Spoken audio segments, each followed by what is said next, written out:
हरिओम विद्यार्थी, बालक भगवान, हरिओम हरिओम। एक बार राधे राधे बोल दो। चलो ठीक, हम लोग अपने सिलेबस के साथ आज हैं। सिलेबस में मैंने लिखवाया था, थोड़ा सा रिवाइज कर लीजिएगा। Determiner, determiner with article, pronoun, adjective, voice, time and tense, speech that is called narration, preposition, synthesis analysis along with clause, preposition, models etc. Count कर लीजिएगा, देख लीजिएगा। जिसमें छुट्टी के पहले, लॉकडाउन के पहले हम लोग determiner and determiner with article पढ़ चुके थे। प्रोनाउन में हम लोग इंडेफिनिट प्रोनाउन तक पढ़े हुए थे, याद आ रहा है? इस बड़ा सुंदर चीज़, अंग्रेजी में टाइम बतलाना ब्रिटिश और अमेरिकन दोनों मेथड से बताया गया था। तो उसमें चूंकि कुछ पढ़े हैं, कुछ बाकी है, तो उसको फिलहाल छोड़ते हैं, ऑफलाइन पढ़ लेना। खुशखबरी है कि जुलाई से इंस्टीट्यूट सब खुलने वाले हैं। बहुत परेशान हुए हम लोग लॉकडाउन में, तो बाकी चीज़ों को पढ़ना शुरू करते हैं। I'm going to start adjective for you today. Adjective को शुरू करते हैं इसलिए क्योंकि इसके पहले मैंने कॉन्सेप्ट ऑफ ट्रिपल ई दिया था आप लोग को। तो उसमें एडजेक्टिव, एडवर्ब और अब्स्ट्रैक्ट नाउन की चर्चा थी। यदि अभी तक आप नहीं देखे हो तो उसको ठीक से देख लें। इसके बाद वॉइस, टाइम एंड टेंस वगैरह पढ़ाएंगे।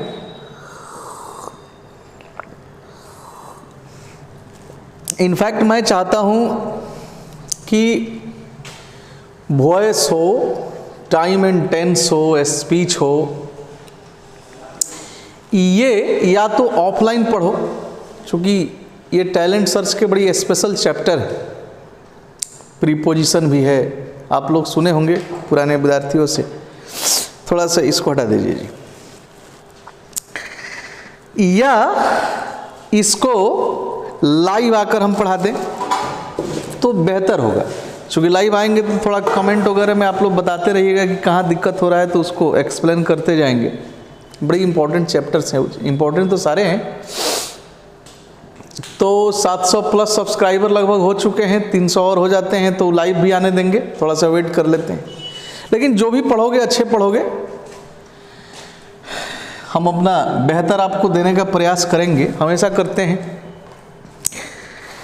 तो आओ एडजेक्टिव की चर्चा करते हैं हम लोग। एडजेक्टिव,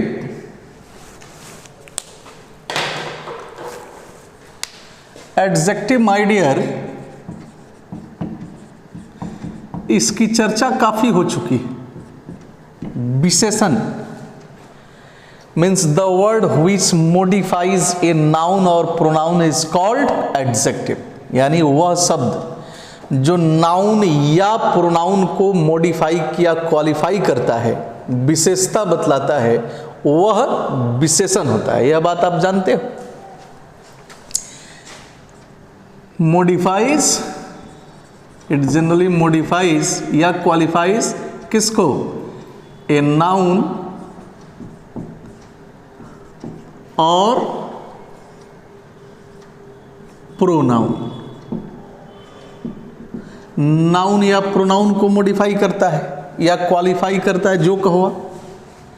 इसका मैं चाह रहा हूं, जैसा कि मेरा आदत रहा है, 12th के लिए तो बड़ा इंपॉर्टेंट चैप्टर है ही, लेकिन जो भी चैप्टर आप पढ़े हो मुझसे, आपको याद होगा कि वह सिर्फ 11th या 12th लेवल का मैंने नहीं पढ़ाया है। उसको means I love teaching the chapter in alpha and omega form, शुरू से अंत तक पढ़ाया है, यानी फुल एंड फाइनल पढ़ाता हूँ। जो कॉम्पिटिटिव फिगर में भी चला जाता है, उसी फिगर में मैं प्रयास कर रहा हूँ पढ़ाने का। ऐसे आप लोग कमेंट में बताना आपको सिर्फ काइंड्स चाहिए या पूरा डिटेल चाहिए।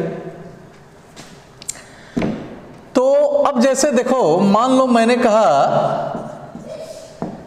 India is a great country. बड़ा ध्यान से सुनिएगा जी, बड़ी इंपॉर्टेंट चीज आपको आज मिलेगा।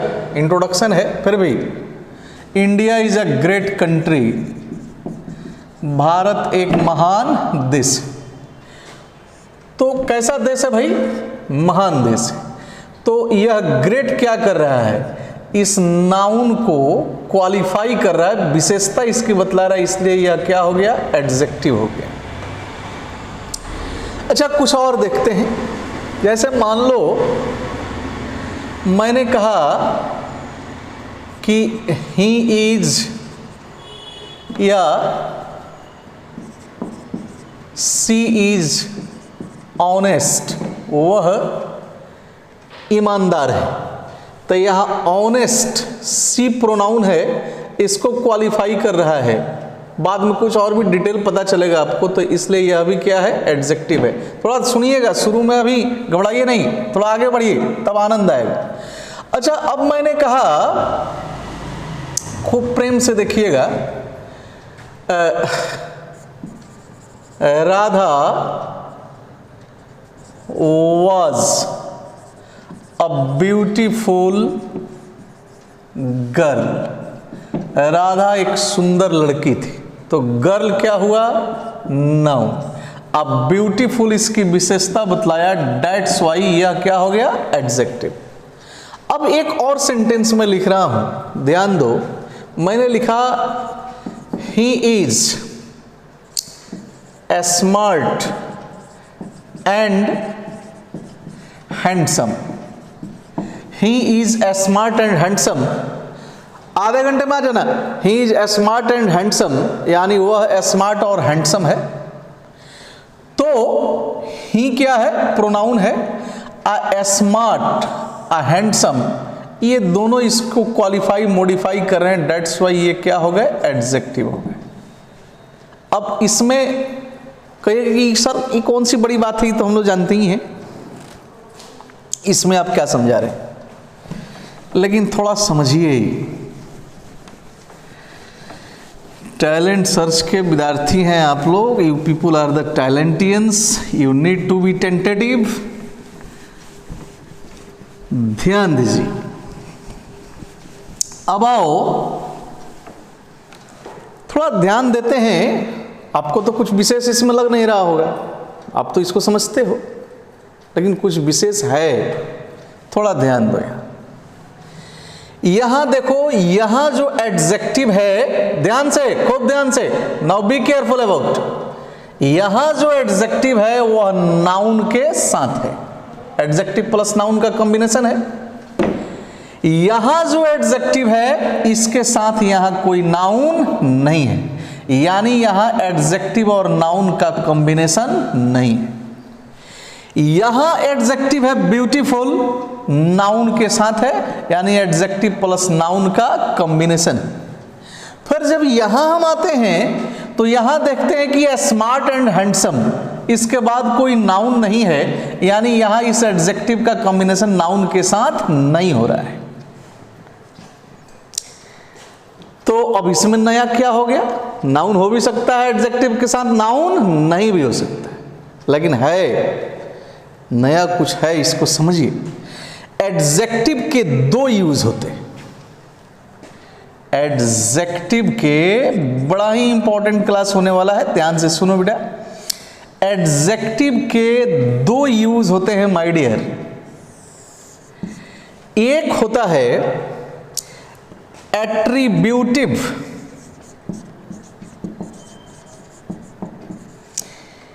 एट्रीब्यूटिव आप एडजेक्टिव भी कह सकते हो, या एट्रीब्यूटिव यूज ऑफ एडजेक्टिव भी कह सकते हो। दूसरा होता है predicative use of adjective. Predicative use of adjective, यानी एडजेक्टिव के दो यूज होते हैं, एक एट्रीब्यूटिव और एक predicative.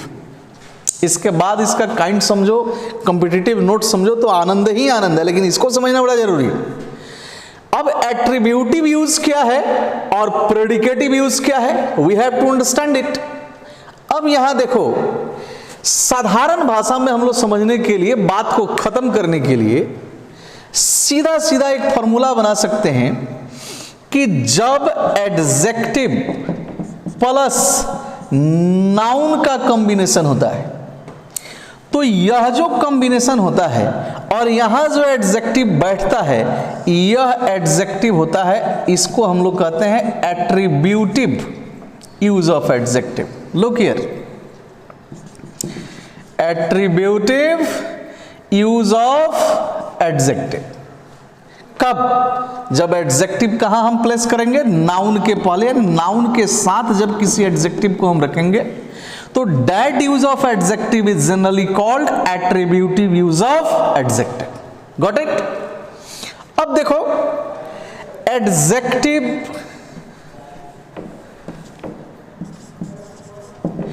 Plus no noun,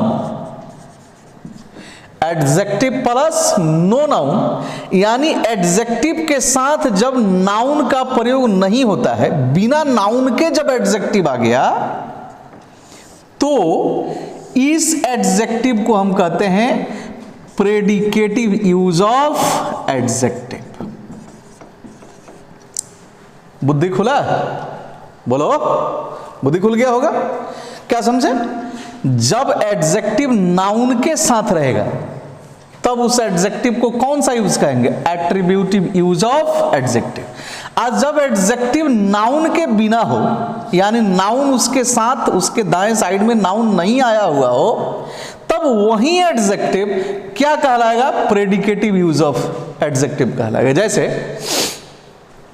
train है कोई, तो यहां से दिल्ली जाती है तो उसका नंबर अलग होता है। आ सेम ट्रेन जब दिल्ली से मोतिहारी या माने दिल्ली से आएगी तो उसका नंबर अलग हो जाएगा। ऐसा होता है कि नहीं होता है? बोलो, होता है ना?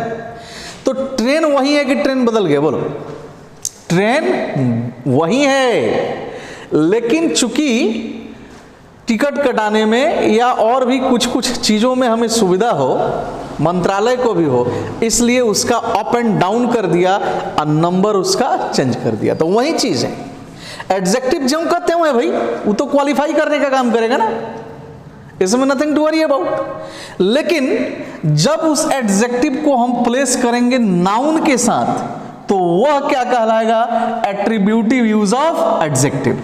और जब उसी एडजेक्टिव को हम नाउन के बिना, नो नाउन, जब हम रखेंगे तब वह क्या कहलाएगा? Predicative use of adjective. अब जैसे यहां आइए, यहां यह जो लिखा है India is a great country, तो यहां ग्रेट इस कंट्री के साथ है ना?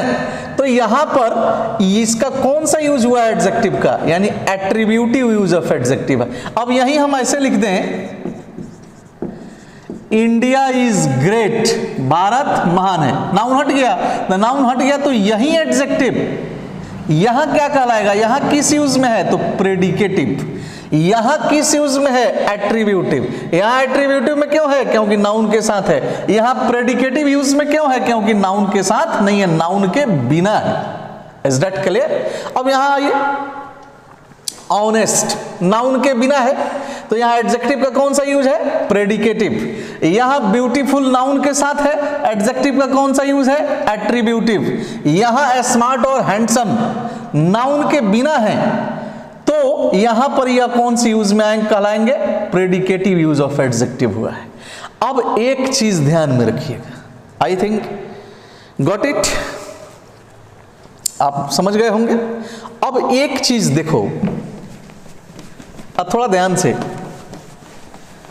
अभी कुछ विशेष चीज आपके सामने आने वाला है, कॉपुलर और लिंकिंग वर्ब।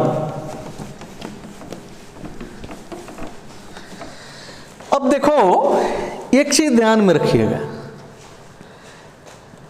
जब एट्रीब्यूटिव यूज होता है एडजेक्टिव का, एट्रीब्यूटिव यूज में एडजेक्टिव सिर्फ नाउन को मॉडिफाई करेगा। किसको करेगा जी? नाउन को मॉडिफाई करेगा, यानी क्वालिफाई करेगा। अंडरस्टैंड? लेकिन जब हम प्रेडिकेटिव यूज में जाते हैं, प्रेडिकेटिव यूज, तो प्रेडिकेटिव यूज में एडजेक्टिव नाउन को भी क्वालिफाई कर सकता है या प्रोनाउन को भी क्वालिफाई कर सकता है, लेकिन इसका फिर डिफिनीशन चेंज हो जाएगा। अब जैसे मान लो जनरल भाषा में हमने कहा कि ही इज क्लेवर, तो यहां ही प्रोनाउन है, क्लेवर एडजेक्टिव है। अब हमने कहा बूटा सिंह इज क्लेवर, बूटा सिंह चालाक है, तो बूटा सिंह नाउन हुआ और क्लेवर एडजेक्टिव हुआ। तो क्लेवर यहां ही प्रोनाउन को भी क्वालिफाई किया और बूटा सिंह नाउन को भी क्वालिफाई किया। लेकिन अब हम कहते हैं कि Buta Singh is a clever boy, तो जब क्लेवर के साथ बॉय जुड़ गया तो बॉय क्या है, नाउन है, तो वो एट्रीब्यूटिव यूज में चला गया। तो जब भी एट्रीब्यूटिव यूज में आएगा तो वह सिर्फ नाउन लेगा, अपने साथ प्रोनाउन नहीं लेगा, याद रखिएगा। आई कंफ्यूजन में नहीं रखिएगा। जैसे किसी ने कहा कि you are good for me, तो you are good for me, तुम मेरे लिए अच्छे हो, तो यहां पर कहिएगा कि सर मी तो प्रोनाउन है, तो ध्यान में रखिएगा मी के पहले फॉर प्रीपोजिशन आया है। Is that clear? तो ये फेरे में नहीं रहिएगा कि एट्रीब्यूटिव यूज में वो प्रोनाउन को भी अपने साथ ले सकता है, प्रेडिकेटिव यूज होगा उसका। अब आइए कुछ बात को हम लोग समझते हैं खूब प्रेम से। इसको अंग्रेजी में इंग्लिश टू इंग्लिश में हम लोग डिफाइन करते हैं।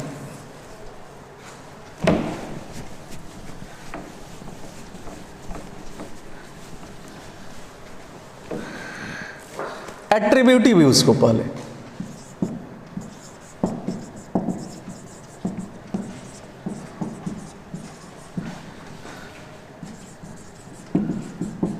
Attributive use of adjectives. यहां देखो, इसको कहा जाता है my dear, an attributive adjective is an adjective, an attributive adjective is an adjective that usually comes before the noun, that usually comes, इसका हिंदी भी समझा देंगे, बड़ा ही नहीं, that usually comes before the noun, it modifies, यानी समझिए बात, an attributive adjective is an adjective, यानी एट्रीब्यूटिव एडजेक्टिव वह एडजेक्टिव यानी विशेषण होता है, that usually comes before the noun it modifies, जो आमतौर पर उस नाउन के पहले आता है जिसकी वह विशेषता बतलाता है। जैसे अ क्लेवर बुआ, तो यहां पर बुआ क्या है, नाउन है, इसी नाउन के पहले यह आया है एडजेक्टिव और इस नाउन को क्वालिफाई कर रहा है कि यह बुआ कैसा है, तो क्लेवर यानी चालाक है। तो यहां पर यह जो एडजेक्टिव है यह किस यूज में है, एट्रीब्यूटिव यूज में। Is that clear? क्या कहते हैं, ए ब्यूटीफुल फ्लावर, वहां भी सेम कंडीशन है, a fat man, a blind woman, a kind lady, a gentleman. बात समझ में आ रही है? तो एट्रीब्यूटिव यूज का मतलब कि वह एडजेक्टिव जो यूजुअली कहां आएगा, नाउन के, उस नाउन के पहले आएगा, इट मॉडिफाई, जिसको वह क्वालिफाई करेगा। अब आइए प्रेडिकेटिव, इंग्लिश टू इंग्लिश से बोलने आना चाहिए ना। अब प्रेडिकेटिव यूज, प्रेडिकेटिव को समझ लेते हैं। प्रेडिकेटिव के बारे में आप सीधा सीधा समझिए कि ये प्रेडिकेटिव, ये क्या गिर रहा है भाई, a predicative adjective is an adjective, a predicative adjective is an adjective that follows a linking verb and modifies the subject. that follows the linking verb, खूब ध्यान से समझो, linking verb and modifies the subject.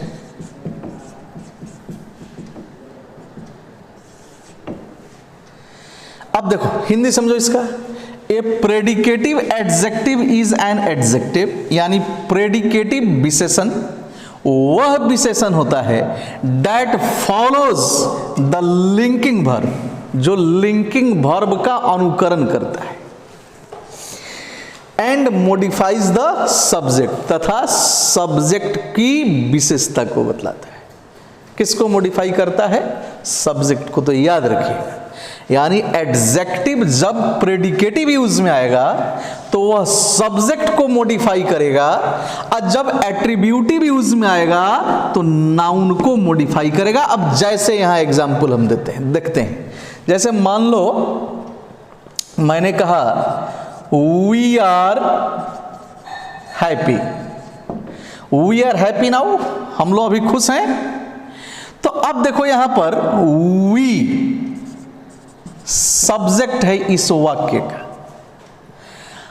Happy क्या कर रहा है? तो इस सब्जेक्ट को मॉडिफाई कर रहा है, अब बिना नाउन के है, इसलिए यहां पर यह कौन से यूज में है? प्रेडिकेटिव यूज में।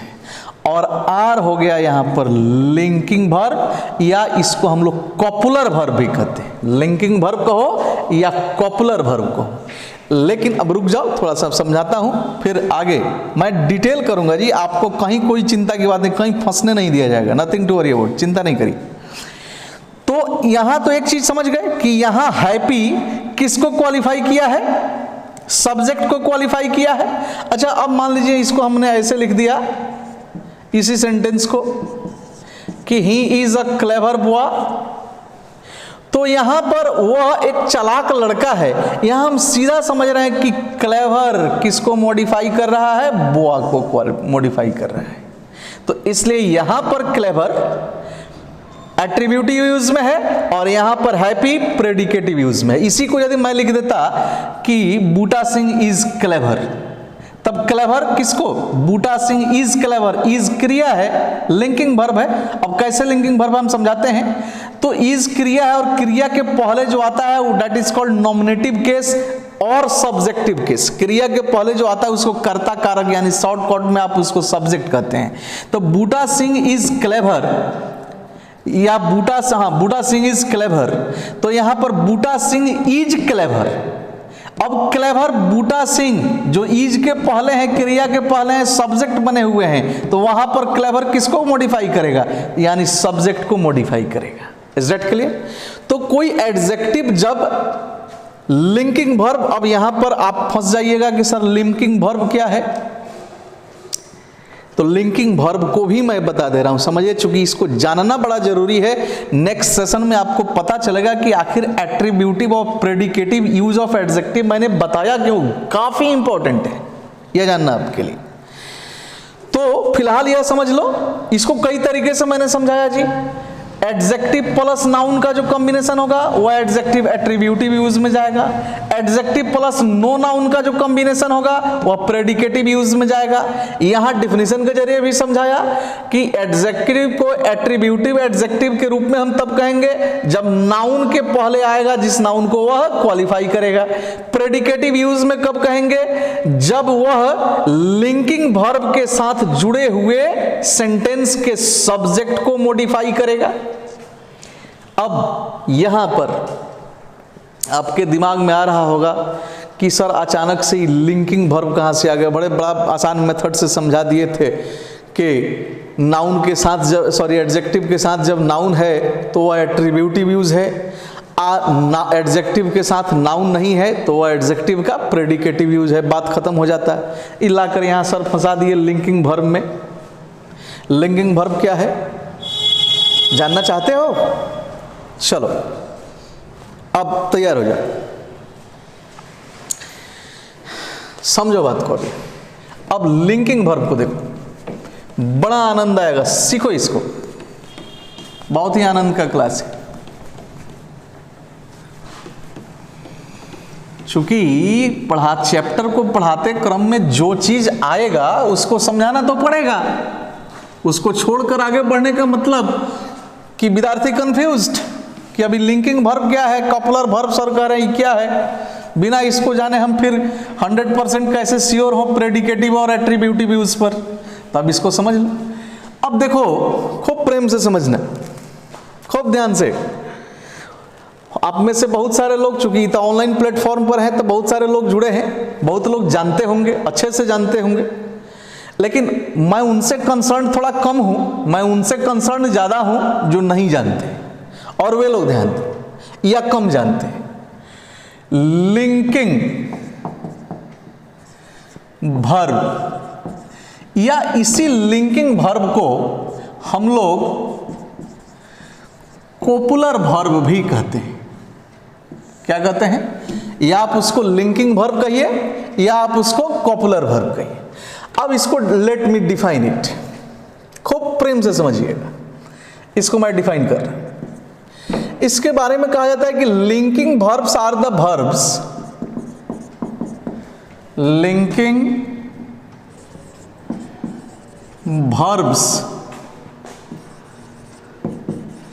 are the verbs that link the subject of a sentence, इधर दिखेगा ही, that link means जोड़ना होता है, याद रखिएगा, that link the subject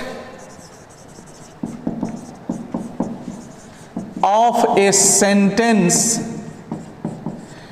Linking verbs are the verbs that link the subject of a sentence to a word or phrase, to a word or phrase that gives information about the subject, that gives information about the subject। यानी linking verbs वे verb होते हैं, उन क्रिया को हम linking verb कहते हैं, that link the subject of a sentence, जो किसी वाक्य के सब्जेक्ट को जोड़ देते हैं टू ए वर्ड और फ्रेज, उस शब्द या फ्रेज से, that gives information about the subject, जो उस सब्जेक्ट के बारे में हमें सूचना देता है। फिर से समझिए, लिंकिंग वर्ब वे वर्ब हैं जो किसी वाक्य के सब्जेक्ट को उन शब्दों से जोड़ते हैं जो शब्द उस सब्जेक्ट के बारे में हमें कुछ सूचना देते हैं। अब जैसे खूब प्रेम से देखिए, सब्जेक्ट होगा, लिंकिंग वर्ब होगा, लिंकिंग वर्ब को पकड़ने भी अब आ जाएगा। अब प्लस, चूंकि लिंकिंग वर्ब क्या देता है हमें, the information about that subject, यानी इस सब्जेक्ट के बारे में हमें सूचना देगा यहां पर यह लिंकिंग वर्ब। तो चूंकि सूचना देगा तो जो सब्जेक्ट के बारे में कहा गया है वह कंप्लीमेंट हो जाता है, तो subject plus linking verb plus यहां हो जाएगा सब्जेक्टिव कंप्लीमेंट। क्या होगा? Subjective complement. अब खूब प्रेम से समझो कैसे जुड़ता है, लिंक कैसे होता है, ध्यान से समझना होगा आपको। अब देखो, सब्जेक्टिव कंप्लीमेंट में क्या क्या आ सकता है, यानी इस सब्जेक्ट के बारे में हमें कौन कौन सी सूचना यहां मिल सकती है। तो सूचना के रूप में हमें नाउन मिल सकता है। क्या मिल सकता है? नाउन मिल सकता है, एडजेक्टिव मिल सकता है, यानी विशेषण, या हमें क्या कहते हैं, पार्टिसिपल भी मिल सकते हैं। पार्टिसिपल, इसकी चर्चा आगे होगी। V3 और V4 को पार्टिसिपल कहा जाता है। अब पार्टिसिपल इसलिए कहा जाता है क्योंकि वे कभी कभी एडजेक्टिव का भी काम करते हैं, इसकी चर्चा आगे डिटेल होगी। यानी अब देखो सब्जेक्ट, आई सब्जेक्ट के बारे में यहां जो सूचना है कि सब्जेक्ट आखिर क्या है, कैसा है, इसी सूचना को जो जोड़ेगा इसके और इसके बीच में, जो जोड़ने की कड़ी होगी वह कहलाएगी लिंकिंग वर्ब। थोड़ा 5-7 मिनट और लंबा चलेगा, आराम से समझ लो यहां। अब जैसे मान लो हमने कहा, खूब प्रेम से देखो यहां पर कि वी आर हैप्पी, हम लोग खुश हैं, या वी आर हैप्पी नाउ, हम लोग अभी खुश हैं। तो अब देखो वी, हम लोगों के बारे में इंफॉर्मेशन क्या है कि हम लोग खुश हैं। तो हैप्पी को वी से जोड़ा, किसने जोड़ा? आर ने जोड़ा। Is that clear? या वी को हैप्पी से जोड़ा, जैसे कहो। तो आर ने हैप्पी को किससे जोड़ दिया? वी से। तो चूंकि यह जोड़ा, दैट इज वाई यह कौन सा वर्ब हुआ? लिंकिंग या कॉपुलर वर्ब हुआ। तो यहां हैप्पी क्या है? एडजेक्टिव है। और इसको हम यदि कॉम्प्लीमेंट कहना हो तो कौन सा कॉम्प्लीमेंट कहेंगे? सब्जेक्टिव कॉम्प्लीमेंट भी कहेंगे, सब्जेक्टिव कॉम्प्लीमेंट। कुछ और एग्जांपल देखो, जैसे मान लीजिए हमने कहा कि ही इज, या ही वॉज अ फार्मर, वह एक किसान था या वह एक किसान थे। तो ही वॉज अ फार्मर, यहां पर ही क्या है? सब्जेक्ट है। अब ही के बारे में इंफॉर्मेशन क्या है? हमारे पास सूचना क्या है ही के बारे में? कि वह एक किसान था। यह सूचना है, एक नाउन फ्रेज है। यहां पर यह सब्जेक्टिव कॉम्प्लीमेंट है, लेकिन यह सब्जेक्टिव कॉम्प्लीमेंट किस रूप में है? नाउन के रूप में है। Is that clear? तो ये फार्मर को ही से किसने जोड़ा? वाज ने। इसलिए यह क्या हो गया? Linking verb. यह प्रारंभिक चीज है। तो लिंकिंग वर्ब का मतलब होता है कि सब्जेक्ट के बारे में कोई सूचना, दी गई सूचना को लिंकिंग वर्ब उस सब्जेक्ट से जोड़ता है। यानी सब्जेक्ट के बारे में प्राप्त इंफॉर्मेशन को लिंकिंग वर्ब उस सब्जेक्ट से जोड़कर हमें बताता है कि वह जो इंफॉर्मेशन है वह उस सब्जेक्ट के बारे में है। तो इस सब्जेक्ट के इंफॉर्मेशन के रूप में हमारे पास क्या क्या हो सकता है? नाउन हो सकता है, एडजेक्टिव हो सकता है, पार्टिसिपल हो सकता है। तो यहां पर तो खैर नाउन है, सब्जेक्टिव कॉम्प्लीमेंट हो गया। हम लोग कंसर्न किससे हैं? एडजेक्टिव से। अब यहां देखो वी आर हैप्पी, हम लोग खुश हैं। तो वी के बारे में क्या इंफॉर्मेशन है? कि खुश हैं। यानी हैप्पी को किससे जोड़ा है? वी से। किसने जोड़ा है? आर ने। क्या हुआ? Linking verb. लेकिन यहां पर हैप्पी क्या है? एडजेक्टिव है। तो एडजेक्टिव है बिना नाउन के। यह एडजेक्टिव किसी नाउन के बारे में सूचना नहीं दे रहा है, यह एडजेक्टिव इस सब्जेक्ट के बारे में सूचना दे रहा है। और सब्जेक्ट के बारे में जब सूचना देगा तो वही क्या हो गया? प्रेडिकेटिव यूज ऑफ एडजेक्टिव हो गया। Is that clear? अब इसको थोड़ा डिटेल करो, लिंकिंग और कपलर वर्ब को, तब जाकर और अच्छे से समझोगे। इसका स्क्रीनशॉट ले लीजिएगा यदि लिखना हो तो। मैं थोड़ा डिटेल करता हूं इसको। अब यहां देखो मैं लिख दे रहा हूं, मोस्ट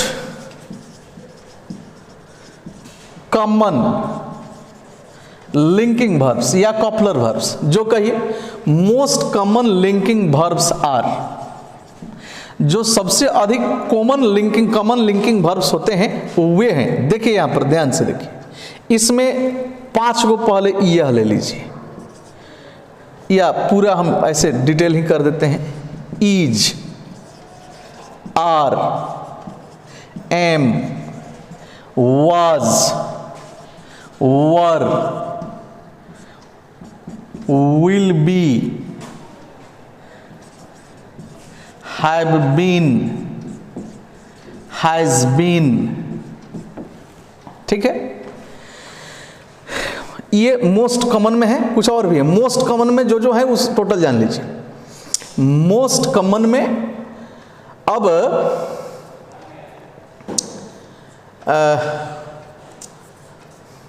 आपका ये तो आप समझ गए। अब तो क्लास लंबा हो जाएगा कुछ और बताने का मतलब। अरे चलिए देखिए, ठीक है कोई बात नहीं, थोड़ा सा 5 मिनट और सब। स्मेल, क्या चीज? स्मेल,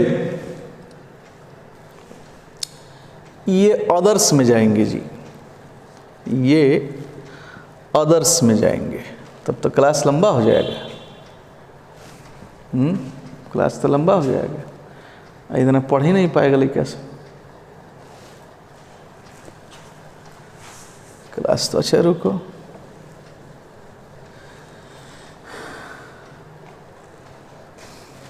हाँ दो और है।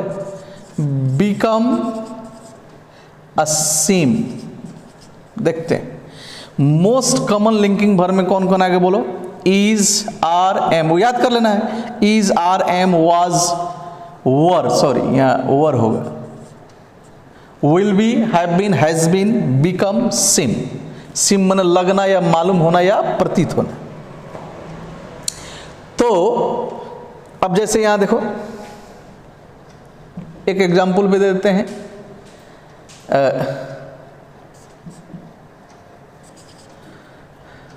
दिस बॉय सिम्स टायर्ड, यह लड़का, टायर्ड मीन्स थका हुआ, टायर्ड मीन्स थका हुआ। तो दिस बॉय सिम्स टायर्ड। अब देखो यहां पर सिम्स, जान गए हो कि कौन सा वर्ब है? कौन सा वर्ब है? लिंकिंग वर्ब है।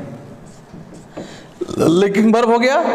अच्छा, यह जोड़ा है किसको किसको? बॉय को और टायर्ड को। यह लड़का थका हुआ महसूस होता है, यानी इस लड़के के बारे में हमें एक इंफॉर्मेशन मिला कि लड़का किस रूप में है? तो थके हुए रूप में है। तो टायर्ड आकर लिंक हो गया किससे? बॉय से, इसलिए यह हो गया लिंकिंग वर्ब। और टायर्ड यहां पर ध्यान में रखना एडजेक्टिव का काम किया, पार्टिसिपल है लेकिन एडजेक्टिव का काम किया है। किस फॉर्म में है? प्रेडिकेटिव फॉर्म में। कुछ और एग्जाम्पल देखो, जैसे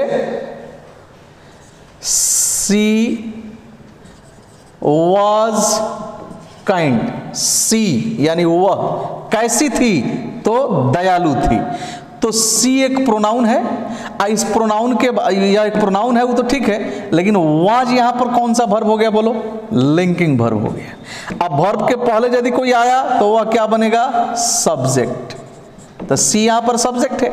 अब सी के बारे में क्या इंफॉर्मेशन है कि सी कैसी है? तो काइंड है, यानी काइंड लिंक्ड हो गया किससे? सी से। लिंक कौन किया? वाज ने। दैट्स व्हाई यह क्या हो गया? Linking verb. अब यह काइंड क्या हुआ? काइंड हम सब जानते हैं कि एडजेक्टिव है, लेकिन अब आपसे पूछा गया कि यह एडजेक्टिव का कौन सा यूज है? एट्रीब्यूटिव है या प्रेडिकेटिव है? तो सीधा सीधा क्या आंसर हम देंगे कि प्रेडिकेटिव है। क्यों प्रेडिकेटिव यूज है? क्योंकि इसके साथ नाउन नहीं है, यह नाउन को मॉडिफाई नहीं करके यह इस सेंटेंस के सब्जेक्ट को मॉडिफाई कर रहा है। Is that clear? 2-3 मिनट का और क्लास ले लो, आई थिंक आप समझ गए होंगे। अब देखिए,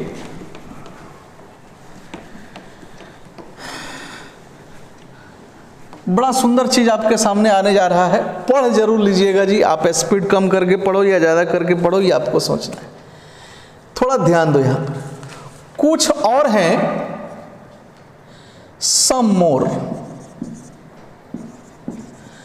कुछ और वर्ब हैं। अब ध्यान दीजिएगा कि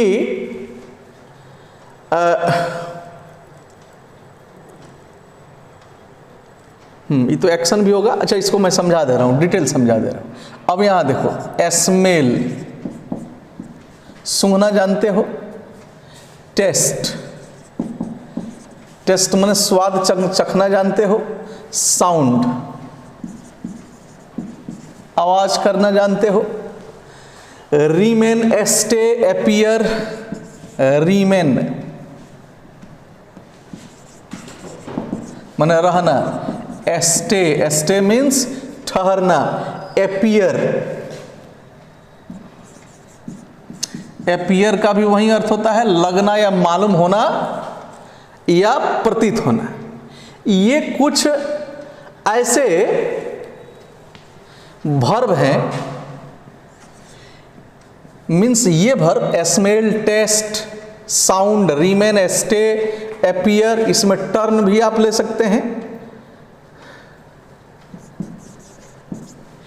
ये कुछ ऐसे वर्ब हैं जी जो लिंकिंग वर्ब भी हो सकते हैं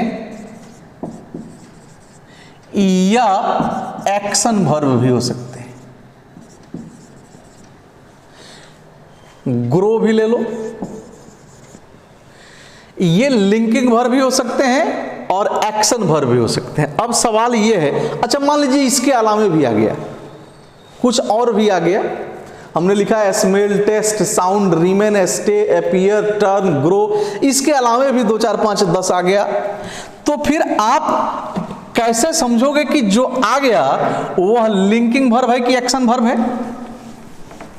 अब इसको देखो, यहां यदि आपको कंफ्यूजन है तो यहां जो मैंने लिखा था इसको तो याद कर लीजिएगा, इसमें तो कोई कंफ्यूजन नहीं है, ये लिंकिंग वर्ब है, ये एक्शन वर्ब नहीं है।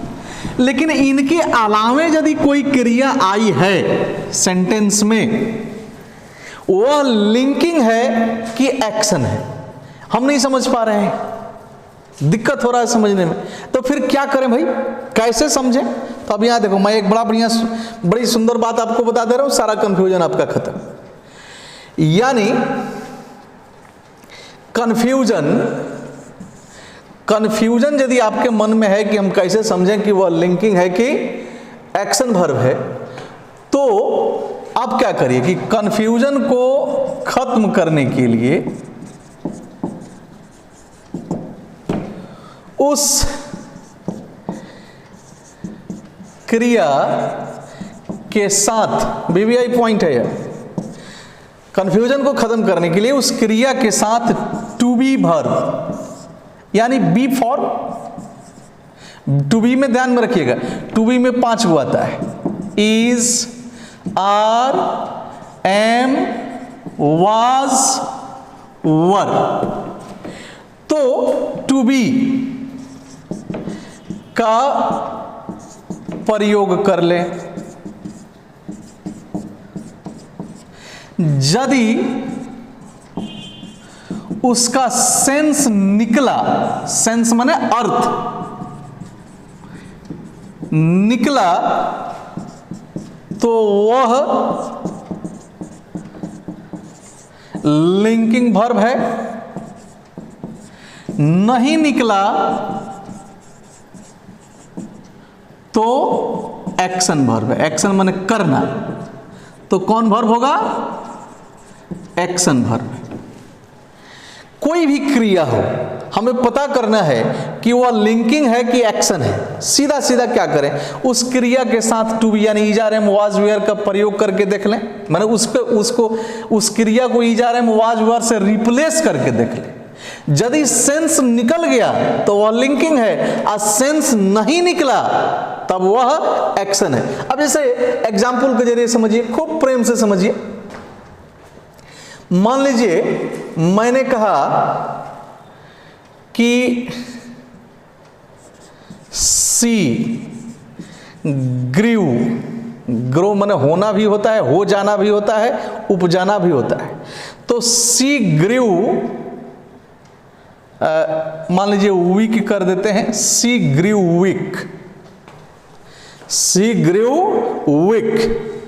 अब वह कमजोर हो गई। मान लीजिए कि आप इसका हिंदी भी नहीं जानते, तो अब इस ग्रीव के बदले हम is are am was were का प्रयोग करके देख लेते हैं। जैसे मान लीजिए अब ऐसे लिख दिया हमने, सी वाज, चूंकि ग्रीव पास्ट फॉर्म है तो वाज में लेकर चलते हैं, सी वाज वीक। सेंस की वह कमजोर हो गई या वह कमजोर थी। जब कमजोर हो गई तभी कमजोर थी, तो यहां पर इसका सेंस निकल गया। तो सेंस निकल गया, जब हम बी वर्ब का प्रयोग किए तो इसका सेंस निकला। तो सेंस जब निकल गया तो यह कौन वर्ब हो गया? लिंकिंग वर्ब हो गया। अब इसी को देखिए, जैसे हमने कहा कि वी ग्रो व्हीट या राइस, जो कहिए, in our field. We grow wheat या we grow rice in our field. अब यहां आकर देखिए कि इसी ग्रो को अब यहां पर हम ग्रो वर्ब 1 के रूप में है, तो बी वर्ब का हम रूप लगाकर देख लेते हैं। यदि इसको हम बी वर्ब के रूप में लिखें तब होगा कि वी आर व्हीट या rice in our field. Senseless हो गया। हम लोग अपने खेतों में गेहूं या चावल हैं, इसका यह अर्थ होगा। तो यहां पर ग्रो का जबकि अर्थ क्या हो रहा है कि हम लोग अपने खेतों में गेहूं या चावल को उपजाते हैं, यह अर्थ हो रहा है। तो जब इस ग्रो को यहां बी वर्ब में बदले तो कोई सेंस नहीं निकला, सेंटेंस ही मीनिंगलेस हो गया। लेकिन यहां जब इसी ग्रीव को हम वाज बी फॉर्म में बदले थे तो अर्थ निकला, लगभग सेम ही अर्थ है। तो इसलिए यही ग्रो का रूप यहां पर लिंकिंग हुआ और यही ग्रो का रूप यहां पर क्या हो गया? एक्शन वर्ब हो गया। कौन वर्ब हुआ? Action verb. Is that clear? एक और एग्जांपल के जरिए इसको समझ लीजिए। जैसे देखिए,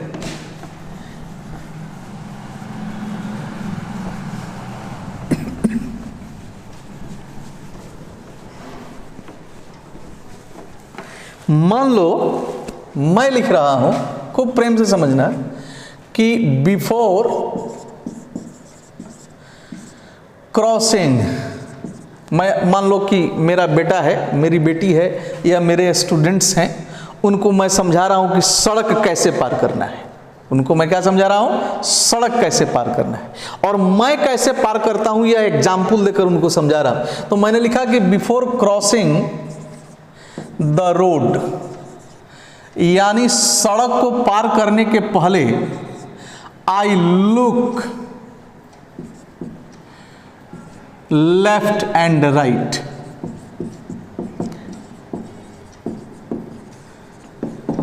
सड़क पार करने के पहले I look left and right, यानी सड़क पार करने के पहले मैं बाएं या दाएं देखता हूं। एक और एग्जांपल इसके पहले, जैसे हमने यहां पर कह दिया कि यू आर लुकिंग, लुक का ही रूप है, no problem, you are looking handsome, आप सुंदर दिख रहे हैं, आप सुंदर दिख रहे हैं। अब यहां लुक का प्रयोग किया गया है, अब पहले ही हमने आर लगा दिया है। अब मान लीजिए कि इस सेंटेंस को मैं ऐसे लिख दिया, तो आर लुकिंग लगा दिया, तब तो आप समझ ही गए थे। अब हमने लिख दिया कि यू लुक हैंडसम,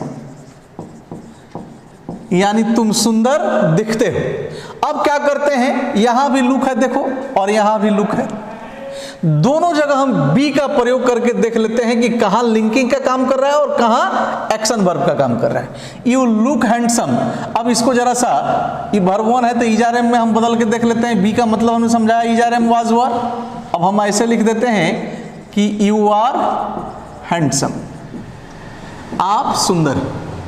तो आप सुंदर दिखते हैं या आप सुंदर हैं? जब आप सुंदर हैं तभी आप सुंदर दिखते हैं। तो यहां पर ऑलमोस्ट सेम अर्थ में है, यानी एक सेंस निकल गया, एक अर्थ निकल गया। तो चूंकि बी से जब हमने लुक को रिप्लेस किया तो भी सेंस निकला, तो चूंकि सेंस निकल गया इसलिए यह कौन वर्ब होगा? यहां पर लिंकिंग वर्ब होगा। अब आइए यहां देखते हैं, before crossing the road, road को क्रॉस करने के पहले I look left and right, यहां भी लुक को हम बी वर्ब में बदल कर देखते हैं। तो जब बी वर्ब में हम इसको बदल रहे हैं तो ऐसे हो रहा है कि बिफोर क्रॉसिंग द रोड आई, अब लुक वर्ब 1 है तो ईजार एम में ही जाएगा। लुक्ड V2 के रूप में रहता था, वाज वर्ब में हम बदल सकते थे चूंकि 5 ही है बी का फॉर्म। तो अब I am left and right, अब अर्थ निकालो। इसको हम बी में बदल दिए हैं यहां पर, बी के फॉर्म में। तो जब बी के फॉर्म में बदलकर हम देख रहे हैं तो इसका अर्थ निकल रहा है कि रोड क्रॉस करने के पहले I am left and right, मैं बाएं और दाएं रहता हूं, या मैं बाएं और दाएं हूं। सेंस निकला? नहीं निकला। सेंस क्या होना चाहिए? सेंस यह होना चाहिए कि रोड को यानी सड़क को क्रॉस करने के पहले मैं बाएं और दाएं देख लेता हूं, यह होना चाहिए ना। तो यहां पर बी, जब इसको हम बी फॉर्म से रिप्लेस कर रहे हैं तो इसका अर्थ ही गायब हो जा रहा है, कोई सेंस नहीं मिल रहा है। तो सेंस नहीं मिल रहा है, इसलिए यहां पर जो लुक है वह लिंकिंग नहीं, वह कौन सा वर्ब हो गया? एक्शन वर्ब हो गया। Is that clear? तो आज एडजेक्टिव के एट्रीब्यूटिव और प्रेडिकेटिव यूज को समझने में हम लोग बहुत कुछ सीख लिए, उसका डिफिनीशन भी समझे, 2-3 तरीके से हम समझे, और इसी बहाने हम लोग लिंकिंग या कॉपलर वर्ब को भी बड़ी अच्छे से समझ लिए। लिंकिंग या कॉपलर वर्ब क्या?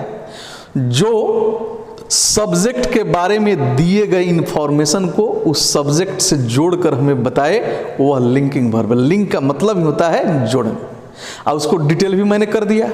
अब कभी भी आप लिंकिंग वर्ब को पकड़ने में या कॉपलर वर्ब को पकड़ने में कोई परेशानी नहीं होगी, आई डोंट थिंक सो। तो एट्रीब्यूटिव और प्रेडिकेटिव यूज ऑफ एडजेक्टिव को हम लोग समझे। नेक्स्ट सेशन से बड़ा इंपॉर्टेंट क्लास होगा, आज तो खाली परिचय बात था, लेकिन मैंने एट्रीब्यूटिव और प्रेडिकेटिव यूज ऑफ एडजेक्टिव क्यों समझाया, कुछ तो कारण होना चाहिए। यह नेक्स्ट सेशन में हम लोग जानते हैं कि आखिर इसको हम लोग क्यों समझे, और तब उसके बारे में बहुत सारी बातें हैं जो हम लोग जानेंगे। Thank you very much for watching me. Have a nice day everybody.